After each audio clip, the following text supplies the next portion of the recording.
Bismillahirrahmanirrahim. In the name of God, the most merciful, the most beneficent. Your Majesties, Your Royal Highnesses, distinguished members of the Norwegian Nobel Committee, dear sisters and brothers, today is a day of great happiness for me. I'm humbled that the Nobel Committee has selected me for this precious award. Thank you to everyone for your continued support and love. Thank you for the letters and cards that I still receive from all around the world. Your kind and encouraging words strengthens and inspires me. I would like to thank my parents for their unconditional love. Thank you to my father for not clipping my wings and for letting me fly.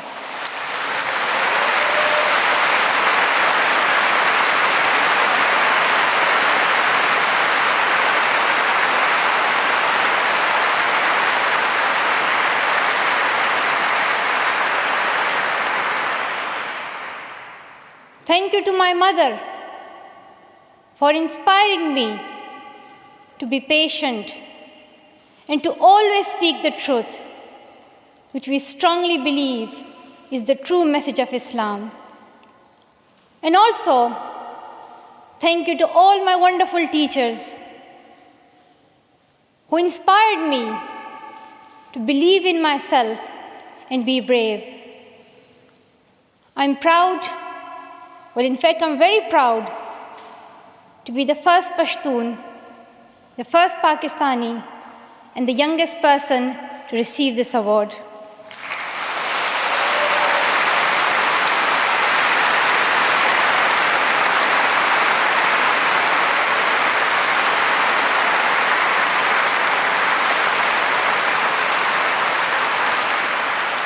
Along with that, I'm pretty certain that I'm also the first recipient of the Nobel Peace Prize who still fights with her younger brothers. I want there to be peace everywhere, but my brothers and I are still working on that.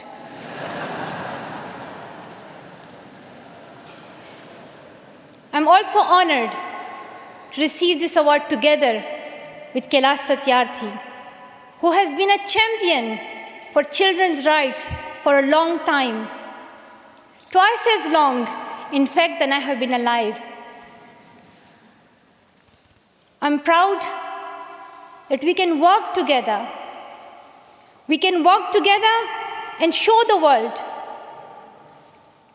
that an Indian and a Pakistani, they can work together and achieve their goals of children's rights.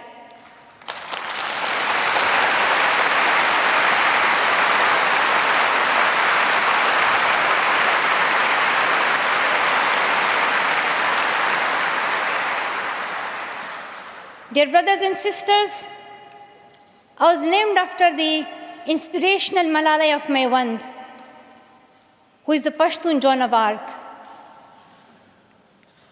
The word Malala means grief-stricken, sad. But in order to lend some happiness to it, my grandfather would always call me Malala, the happiest girl in the world. And today, I'm very happy that we are together fighting for an important cause. This award is not just for me. It is for those forgotten children who want education. It is for those frightened children who want peace. It is for those voiceless children who want change. I'm here to stand up for their rights, to raise their voice, It is not time to pity them. It is not time to pity them. It is time to take action. So it becomes the last time. The last time. So it becomes the last time that we see a child deprived of education.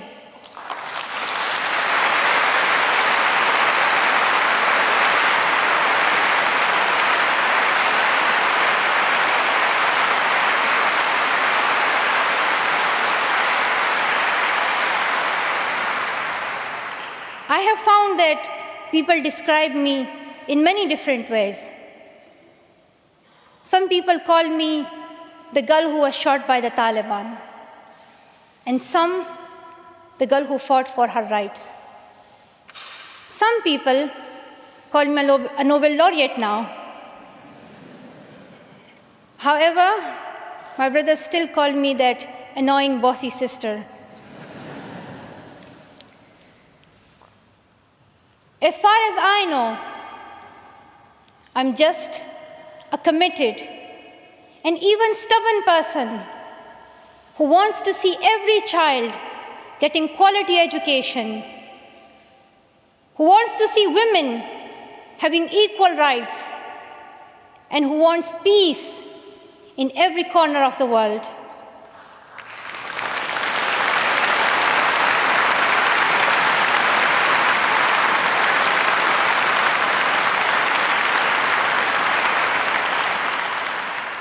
Education is one of the blessings of life and one of its necessities. That has been my experience during the 17 years of my life.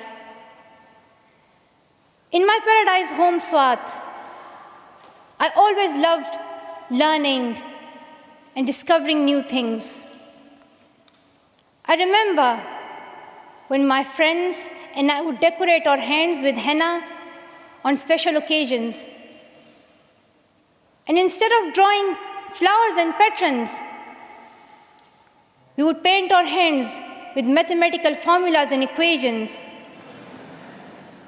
We had a thirst for education. We had a thirst for education because our future was right there in that classroom.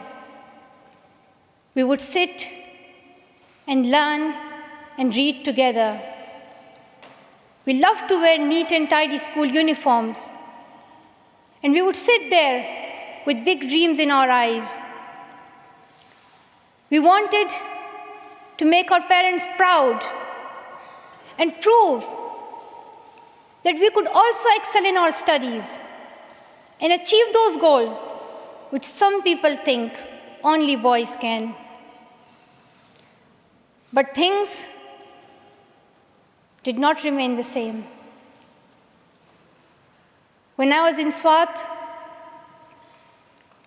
which was a place of tourism and beauty, suddenly changed into a place of terrorism. I was just 10, that more than 400 schools were destroyed. Women were flogged. People were killed. And our beautiful dreams turned into nightmares. Education went from being a right to being a crime. Girls were stopped from going to school. We could not just stand by and see those injustices of the terrorists, denying our rights, ruthlessly killing people, and misusing the name of Islam. We decided to raise our voice and tell them, have you not learned that in the Holy Quran Allah says, if you kill one person, it is as if you kill the whole humanity? Do you not know that Muhammad, peace be upon him, the Prophet of mercy, he says, do not harm yourself or others. And do you not know that the very first word of the Holy Quran is the word Iqra, which means read. The terrorists tried to stop us and attacked me and my friends who are here today on our school bus in 2012. But neither their ideas nor their bullets could win. We survived. And since that day, our voices have grown louder and louder.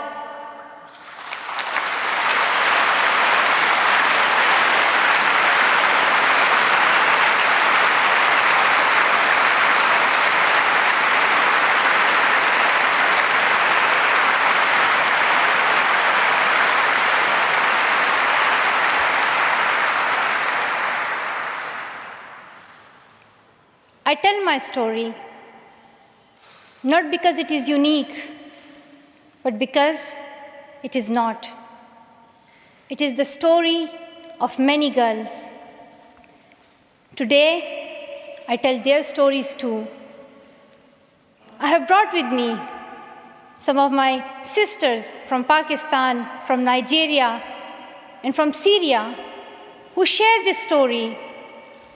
My brave sisters, Shazia and Kainat, who were also shot that day on our school bus. But they have not stopped learning. And my brave sister, Kainat Somro, who went through severe abuse and extreme violence. Even her brother was killed, but she did not succumb. Also my sisters here, whom I have met during my Malala Fund campaign. My 16-year-old courageous sister, Mozoon, from Syria, who now lives in Jordan as a refugee. And she goes from tent to tent, encouraging girls and boys to learn. And my sister, Amina, from the north of Nigeria, where Boko Haram threatens and stops girls and even kidnaps girls just for wanting to go to school. Though I appear as one girl, one person who is 5 foot 2 inches tall, if you include my high heels, it means I'm 5 foot only. I am not a lone voice. I'm not a lone voice. I am many. I am Malala, but I'm also Shazia. I'm Kainat. I'm Kainat Somro. I am Mozoon. I am Amina. I am those 66 million girls who are deprived of education. And today, I'm not raising my voice. It is the voice of those 66 million girls.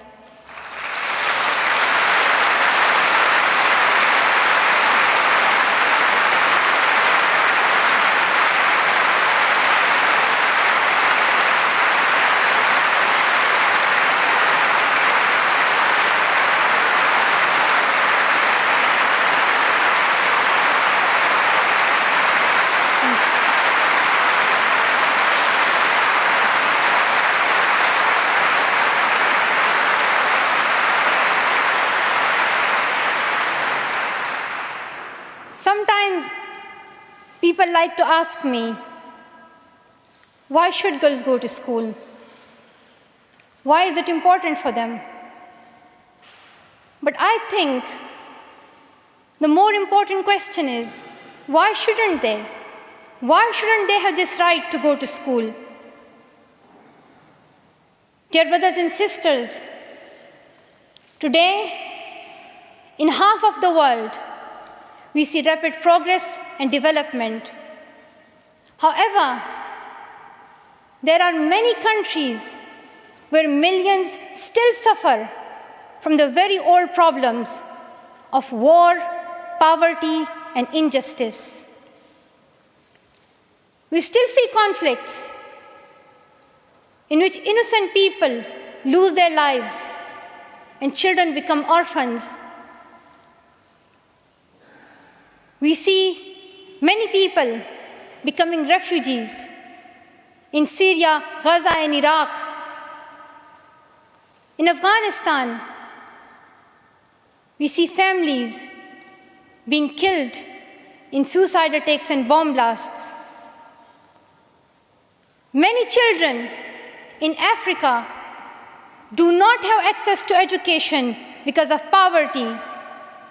And as I said, we still see girls who have no freedom to go to school in the north of Nigeria. Many children in countries like Pakistan and India, as Kailash Satyarthi mentioned, many children, especially in India and Pakistan, are deprived of their right to education because of social taboos, or they have been forced into child marriage or into child labor. One of my very good school friends, the same age as me, who has always been bold and confident girl, dreamed of becoming a doctor. But her dream remained a dream. At the age of 12, she was forced to get married. And then soon, she had a son. She had a child when she herself was a child, only 14. I know that she could have been a very good doctor, but she couldn't because she was a girl. Her story is why I dedicate the Nobel Peace Prize money to the Malala Fund to help give girls quality education everywhere, anywhere in the world, and to raise their voices. The first place this funding will go to is where my heart is, to build schools in Pakistan, especially in my home of Swat and Shangla.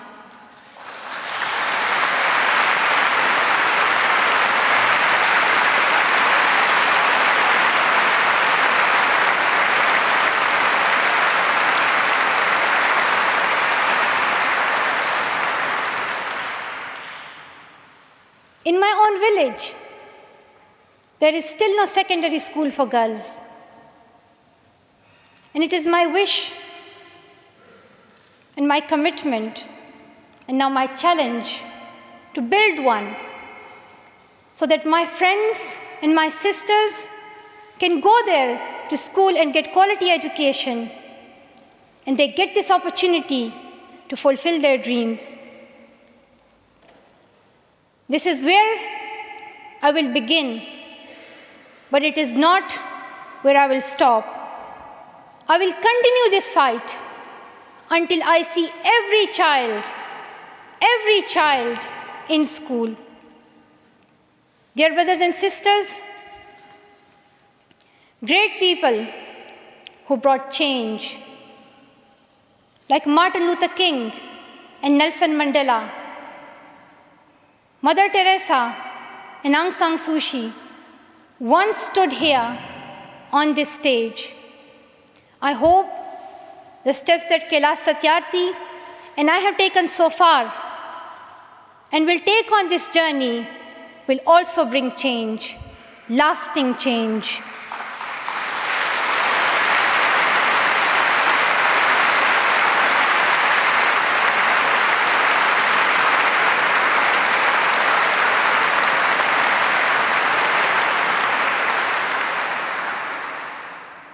My great hope is that this will be the last time. This will be the last time we must fight for education. Let's solve this once and for all. We have already taken many steps. Now it is time to take a leap. It is not time to tell the world leaders to realize how important education is. They already know it.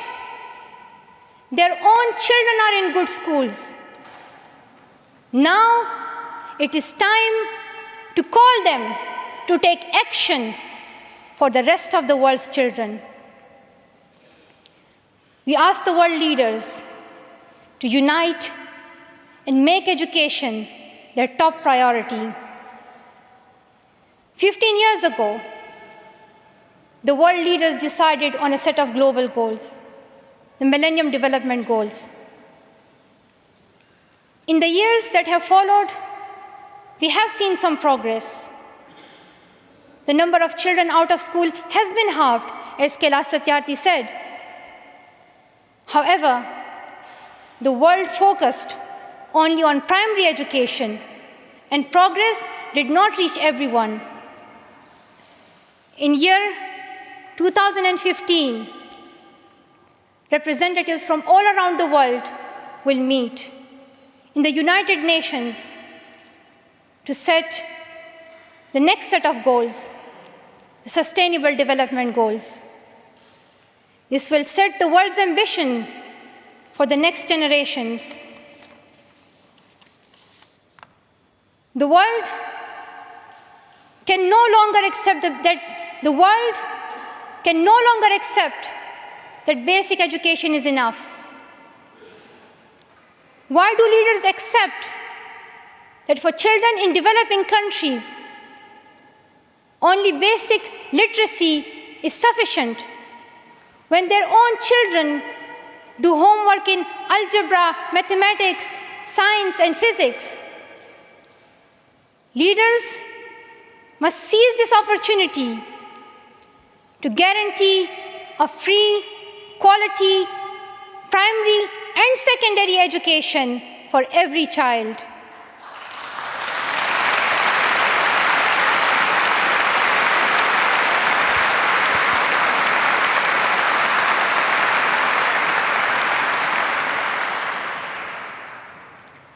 Some will say this is impractical, or too expensive, or too hard, or maybe even impossible. But it is time the world thinks bigger. Dear sisters and brothers, the so-called world of adults may understand it, but we children don't.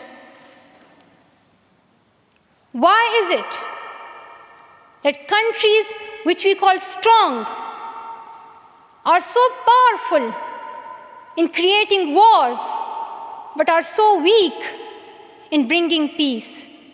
Why is it?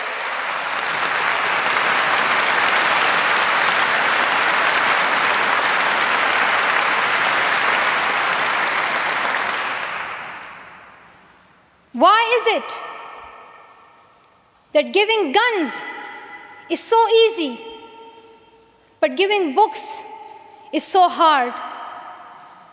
Why is it?